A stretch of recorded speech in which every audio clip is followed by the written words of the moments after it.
According to Ohm's law कोई भी wire में जब करंट फ्लो करता है तो वो प्रोपोर्शनल होता है कि उसके अक्रॉस कितना पोटेंशियल डिफरेंस है under constant temperature and pressure. So अगर हम लोग ग्राफ प्लॉट करें करंट वर्सेस वोल्टेज का या वोल्टेज वर्सेस करंट का और वो स्ट्रेट लाइन ना नजर आए तो इसका मतलब है वहां पे स्लोप कांस्टेंट नहीं है, यानी कि ऐसे कंडक्टर को हम नॉन ओमिक कंडक्टर कहते हैं।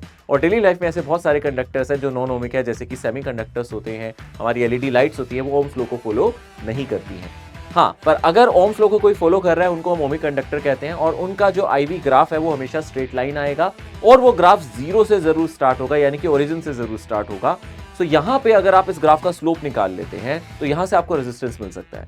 अगर ग्राफ आईवी है, वाई एक्सिस पे करंट और एक्स एक्सिस पे हमारा वोल्टेज है, यहाँ पे इसका स्लोप 1 बाय रेजिस्टेंस देगा। अगर ग्राफ वी आई है, वाई एक्सिस पे वोल्टेज है और आई एक्सिस पे करंट है, तो यहाँ पे जो हम लोगों को स्लोप मिलेगा वो हम लोगों को रेजिस्टेंस डायरेक्टली देगा।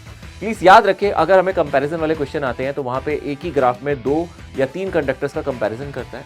अगर आईवी ग्राफ है तो यहाँ पे जो स्लोप है वो इन्वर्सली प्रोपोर्शनल है रेजिस्टेंस के, तो जिस ग्राफ का स्लोप ज्यादा है उसका रेजिस्टेंस कम है, और वीआई ग्राफ में जिसका स्लोप ज्यादा है उसका रेजिस्टेंस ज्यादा है। और यहाँ पे स्लोप निकालने के लिए हम टेन थीटा का भी इस्तेमाल कर सकते हैं। थीटा एंगल होता है anti clockwise from the x axis.